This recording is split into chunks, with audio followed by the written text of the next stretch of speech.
Some other things that we need to talk about. How about spirituality? One of the 5 major components of the Brain Health Program. What do we know from the research?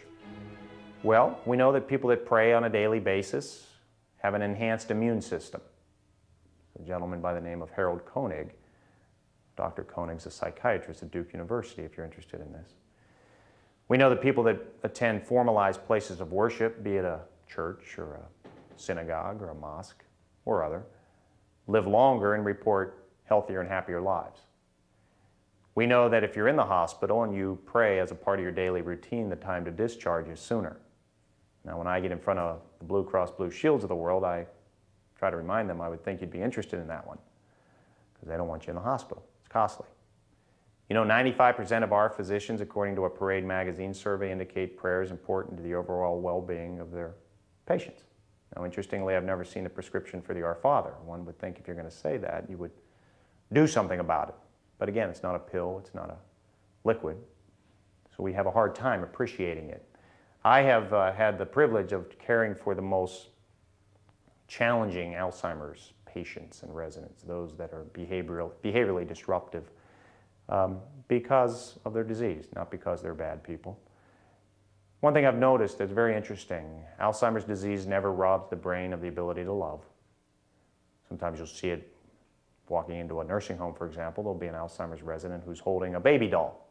And people get upset about that because they don't think it's dignified, but they're missing the bigger picture, which is that this is an organism that still has a need to love.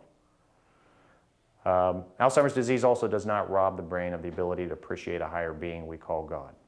And I've always been fascinated with the fact, actually, that a person who has Alzheimer's, who may be very, very difficult because of their neurochemical changes in the brain, so they become behaviorally disruptive, can't be pleasant for them. We take them off the unit and we put them into an environment where there's a mass or a service going on with all the religious symbols that we are familiar with, and they can sit still and very appropriate for a half hour, if not 45 minutes. I've always been fascinated with that. That's, you know, Prozac doesn't do that. The antipsychotics that we prescribe out there don't do that. So the goal for Americans, I think, needs to be how do we infiltrate that thing we call spirituality or religion as a prescribed healthcare practice. Religious leaders should always be around the healthcare planning table. We should see our religious leaders as part of our 5-piece comprehensive, holy healthcare program. Sometimes we don't. I have yet to see the medical chart out there where there's a section dedicated to spirituality, or whatever word you want to use. You'll see x-ray, you'll see radiology, you'll see consultation, doctor's notes, nurse's notes, but where's the section on spirituality? It's not just religion per se, though. It's also meditation. How many of you know how to meditate? Have you taken a course on meditation? How many of you know relaxation procedures? Literally the ability to breathe in through your nose and hold that for a couple seconds and feeling how tense that is and then letting it go out your mouth and feeling how much better that feels. And do we do that several times a day? My guess is no. I know I am challenged to do that several times a day. Why? Because we're so busy in things that we think are so important, we forget about ourselves. Do we give ourselves enough time to slow down? You know, one of the interesting things they found from the animal research was that animals exposed to environments that are too stimulating, their brain stops developing. Now, I don't have any research to show you the same thing for humans, but is it fair to say that we Americans are too fast-paced? I think so. I mean, we're on the go, and our kids follow us like little ducklings following mom and dad right along the way there near the lake. Kids will do what we do.